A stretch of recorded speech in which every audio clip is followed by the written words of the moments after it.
لوگ آپ کو ہر جگہ یہ بات کرتے ہوئے نظر آتے ہیں کہ آخرکار اپوزیشن اور حکومت جو ہے وہ ان کے مسائل کے اوپر کیوں کسی قسم کی مفاہمت پہ نہیں آتی. مہنگائی ہے، بجلی اور گیس کے چڑھتے ہوئے بل ہیں، سہولتوں کا معاملہ ہے، گندگی کے معاملات ہیں، اور دوسرے روزگار کے معاملات ہیں، اور دوسرے اس قسم کے بیماری کرونا کے معاملات ہیں.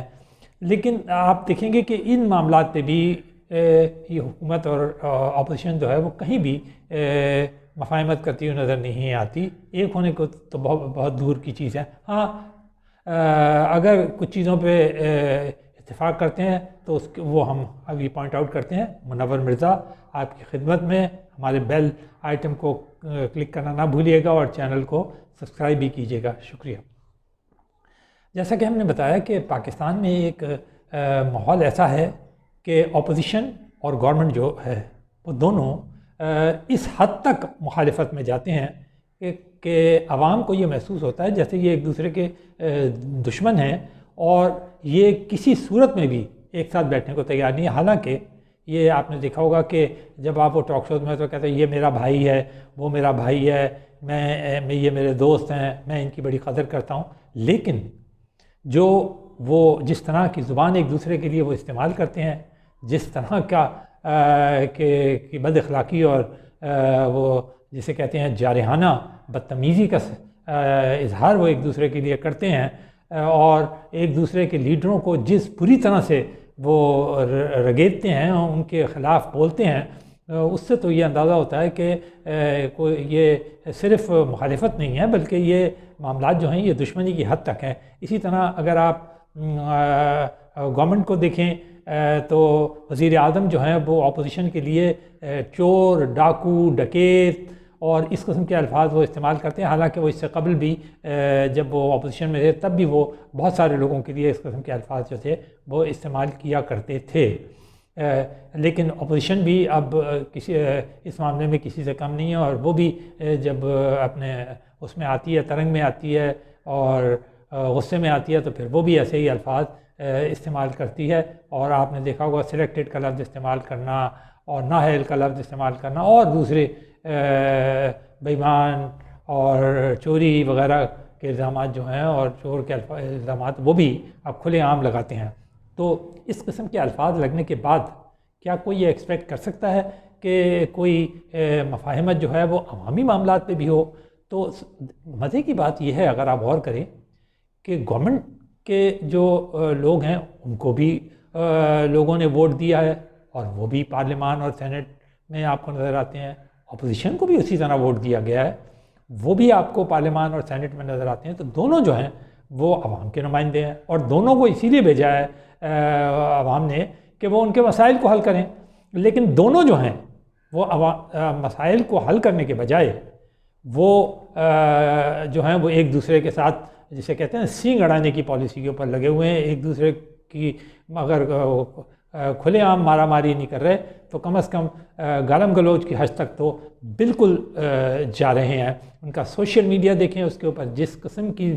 زبان استعمال کی جاتی ہے اس کو اگر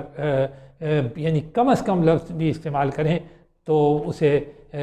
غلیظ زبانی کہا جائے گا، بد اخلاقی کی انتہا کہا جائے گا. جن لوگوں کو وہاں ٹرین کیا گیا ہے ان کو غالباً یہ ڈائریکشنز ہیں یا یہ کہ وہ خود اگر ایسا کرتے ہیں تو وہ بہت غلط کرتے ہیں، اور ان میں سے بہت سارے لوگ جو ہیں وہ جوان اور نوجوان نظر آتے ہیں. تو کیا ابھی سے انہیں اس قسم کی ٹریننگ دی جا رہی ہے کہ وہ اس قسم کی کہ رویے ایک دوسرے کے بارے میں استعمال کریں؟ حالانکہ اگر آپ دیکھیں تو وہ سب ایک دوسرے کے پڑوسی ہوں گے، شہری ایک ہی شہر کے رہنے والے ہوں گے، ایک ہی علاقے کے رہنے والے ہوں گے، اور سب سے بڑھ کر ایک ہی ملک کے ہم وطن ہیں، اور جس پہ وہ بڑا فخر کرتے ہیں کہ جی ہم پاکستانی ہیں، سب ایک ہیں اور دنیا میں سب سے ہم بڑے چیمپئن ہیں، ہمارا کوئی مقابلہ نہیں کر سکتا. تو کیا یہ رویے لے کر ہم دنیا کے اندر واقعی میں چیمپئن اور دنیا کی سب سے عظیم قوم بنیں گے؟ تو یہ تو پہلی بات ہے. دوسری بات یہ ہے کہ آج آپ نے نیشنل اسمبلی کے اجلاس میں آج ہی دیکھا ہوگا کہ جس قسم کی وہ جو بل پیش ہوا ہے سینٹ کے اندر شو آف ہینڈز کا، وہ نیشنل اسمبلی میں جو پیش ہوا ہے کہ شو آف ہینڈز کے سینٹ سے متعلق، اس کے اندر جس قسم کے رویے آپ کے سامنے آئے ہیں اور جس قسم کا شور شراپا ہوا اور پھر اسے غیر معینہ مدت کے لیے اجلاس کو کینسل کرنا پڑا، اس سے آپ کو اندازہ ہو سکتا ہے کہ پارلیمان کے اندر بھی کیا صورتحال ہے۔ ایک تو طریقہ کار یہ ہوتا ہے کہ پارلیمان کے اندر آپ باقاعدہ جو ترتیب طریقے آئین کے اندر متعین کر دیے گئے ہیں پارلیمان کے کہ کس طرح آپ بل پیش کرتے ہیں، پھر اس کے بعد اگر وہ اس کے اوپر بحث مباحثہ ہوتا ہے، اگر بحث مباحثہ کامیاب نہ ہو تو پھر جو اسٹینڈنگ کمیٹی ہے ان کے سپرد کر دیا جاتا ہے، پھر وہ واپس آتا ہے، پھر اس کے اوپر شق بار ڈسکشن ہوتا ہے، پھر اس کے بعد بل پاس ہوتا ہے یا نہیں پاس ہوتا، اور پاس ہو جاتا تو پھر آگے کے مراحل طے ہوتے ہیں۔ لیکن ان میں سے کوئی بھی مرحلہ طے نہیں ہوتا۔ یہاں پہ تو جو بھی کوئی بل پاس ہو رہا ہے اس کے متعلق جس قسم کی باتیں سننے میں آتی ہیں کہ وہ کس طرح پاس ہوا، کس نے پاس کروایا، کون اس کے پیچھے تھا، کون اس کے آگے تھا۔ کبھی کہا جاتا ہے کہ یہ پیسے کی خریداری سے ہوا، کوئی کہتا ہے یہ طاقت حلقوں کی دباؤ کی وجہ سے ہوا، کوئی کچھ کہتا ہے ضمیر کے متعلق گفتگو کرنے لگتا ہے، کوئی پارٹی سے جسے کہتے ہیں غداری کے کہنے لگتا ہے۔ تو یہ سب کیا یہی پارلیمانی رویے ہیں؟ اور اتنے عرصہ گزر گیا، یہ تو اب نہیں کہا جا سکتا۔ پاکستان میں اگر پارلیمان رہی بھی ہے تو اگر ایون جو دور جنہیں ہم مارشل لاء کے دور کہتے ہیں، 4 دور گزرے ہیں، ان کے اندر بھی جو حکمران تھے وہ آخر کار سیاسی جماعتوں کو لاتے تھے اور ایک پارلیمان فارم کرتے تھے، پھر بحث مباحثہ ہوتا تھا، چاہے وہ کتنے ہی مجبور اور کتنے ہی بے بس کیوں نہ ہو، لیکن وہی لوگ جو ہیں وہ ٹرین ہو کہ انہی کے پوتے نواسے ٹرین ہو کہ آج یہاں تک پہنچے ہیں اور چند اس میں ایڈیشن ہوئے ہیں۔ تو پھر بجائے اس کے کہ اس میں بہتری آتی، اور زیادہ بدتری آتی جا رہی ہے۔ اور افسوس کے ساتھ یہ کہنا پڑتا ہے کہ یہ جو بدترین صورتحال ہے وہ اب زیادہ دیکھنے میں آ رہی ہے، اور لوگوں میں مایوسی کی کیفیت بہت زیادہ بڑھنے لگی ہے۔ ہم نے بارہا مرتبہ یہ بات کہی کہ حکومت کا کام ڈیلیوری کرنا ہے، اور ڈیلیوری کر کے ہی اگر وہ بل پیش کرتی ہے اور وہ کہتی ہے ہم یہ فائدے، تو اگر اس کے پیچھے ایک بیک گراؤنڈ ہوتا ہے کہ ہاں اس نے اتنے منصوبے بنائے، اتنا روزگار دیا، اتنا یہ کام کیا، اتنا یہ کام کیا، تو پھر اپوزیشن چاہے کتنی ہی کڑوی کیوں نہ ہو، کتنی تلخ کیوں نہ، کتنی جارحانہ کیوں نہ ہو، اسے ماننا پڑتا ہے، ان باتوں کو مفاہمت کرنے پڑتا ہے۔ لیکن اگر وہ سلیٹ جو ہے وہ بالکل خالی ہو اور وہاں پر کچھ نظر نہ آ رہا ہو، اور صرف باتیں اور تقریریں ہو رہی ہوں، اور ہاتھ لہرا لہرا کے اور کاغذ لہرا لہرا کر یہ بتایا جا رہا ہو کہ ماضی کی حکومتوں نے کیا کیا، کس قسم کی، صرف یہی داستان جو ہے وہ آپ 2، 2.5، 3 سال تک ریپیٹ کرتے رہیں، تو پھر اپوزیشن سے بھی یہ ایکسپیکٹ کرنا بہت مشکل ہے کہ وہ بھی ان باتوں کو سیریسلی لے، اور وہ بھی پھر وہ سوچتی ہے کہ شاید یہی طریقہ کار اپنا لیا جائے کہ جواب در جواب، تلخی در تلخی، اور گالی کا جواب گالی سے دیا جائے۔ تو یہ لیکن ہمارے ہاں کوئی پارلیمانی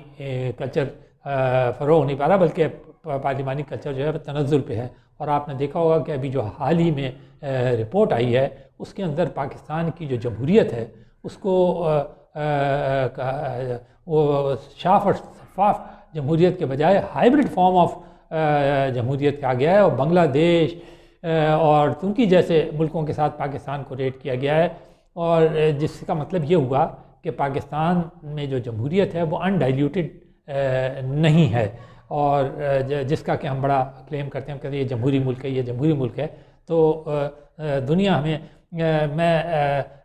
بلال احمد صاحب جو کہ پلاڈٹ کے چیئرمین بھی ہیں، وہ ان کی کچھ باتوں کو کوٹ کرنا چاہوں گا، ان کے لب لباب ان کے الفاظ تو نہیں کر رہا، وہ ان کا کہنا یہ ہے کہ اگر ہم نے سیاسی کلچر ڈیولپ نہیں کیا اور یہ برداشت اور یہ جمہوریت کے اندر شفافیت نہ دکھائی تو بہت سارے مسائل پیدا ہو سکتے ہیں۔ ان کے اندر سب سے بڑا مسئلہ تو یہ ہے کہ اگر ہمارا سیاسی کلچر فروغ نہیں پاتا تو پھر ہم جمہوریت ہمارے یہاں فروغ نہیں پائے گی۔ دوسری بات یہ ہے کہ جمہوریت جب ہوتی ہے تو سرمایہ کاری بہت اچھی طرح آتی ہے۔ سب سے بڑا مسئلہ اس وقت پیدا ہوتا ہے اگر جمہوریت نہ ہو تو جو دنیا کے ملک ہیں وہ آپ کے ملک کے اندر سوائے 1-2 ملکوں کے وہ سرمایہ کاری کرنے سے جھجکتے ہیں۔ وہ سمجھتے ہیں کہ چونکہ ان کے ہاں ایک تسلسل نہیں ہوگا، چینج آف گورنمنٹ جو ہے وہ تسلسل کے ساتھ نہیں ہوگی، اپوزیشن سے اگر کوئی بات کرتے ہیں اور ان سے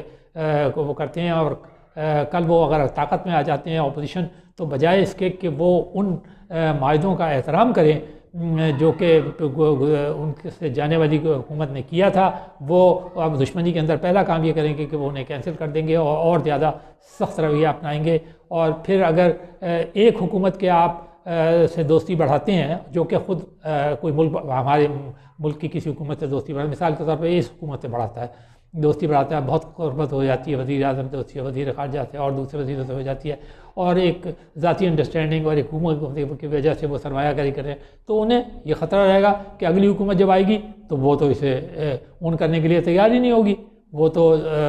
وہ کہے گی کہ نہیں، ہم تو آپ ان کے قریب تھے اس لیے ہم تو آپ کی کوئی بات نہیں مانتے، ہم تو کہیں دوسری جگہ جاتے ہیں. اور پاکستان میں ایسا ہوتا رہا ہے. آخرکار یہ جو ریکوڈک کے معاملات ہیں اور یہ جو براڈ شیٹ کے معاملات ہیں اور جو دوسرے پی آئی اے کے جہاز کے معاملات ہیں،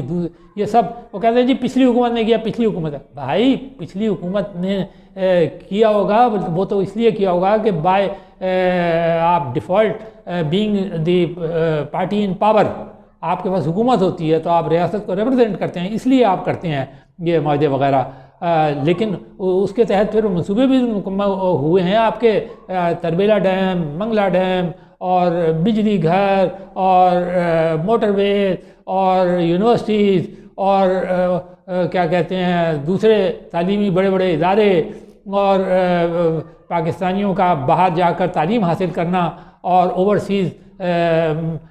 جگہوں پر جیسے مڈل ایسٹ وغیرہ ہے وہاں پہ لاکھوں کے حساب سے پاکستانیوں کو ملازمتیں ملنا، یہ سب کس طرح ہوا ہے؟ انہی حکومتوں کے دوروں میں ہوا ہے نا. تو وہ ماضی کی حکومتیں تھیں اور اسی پالیسی کو آپ کنٹینیو کرتے ہیں. جب آپ کسی کے پاس جاتے ہیں وہی کاغذات آپ کو نکال کے دکھائے جاتے ہیں کہ جی وہ پچھلی حکومت نے یہ کہا تھا، یہ کہا تھا، یہ کہا تھا. تو آپ یہ تھوڑی کہیں گے نہیں جی ہم تو نہیں مانتے. تو کیا اس کا مطلب یہ ہے کہ اگر آپ پچھلی حکومت کے اندر انہوں نے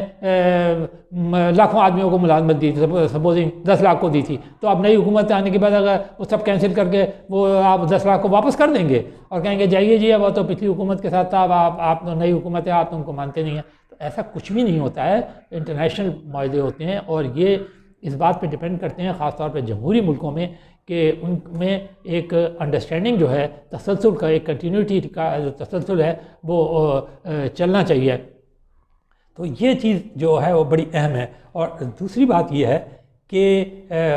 حکومتوں کو یا اپوزیشن کو معاملات کو آپس میں طے کرنے کی ریت ڈالنی چاہیے اور ڈالنی ہی نہیں چاہیے بلکہ اسے بہت زیادہ مضبوط کر لینا چاہیے. اختلافات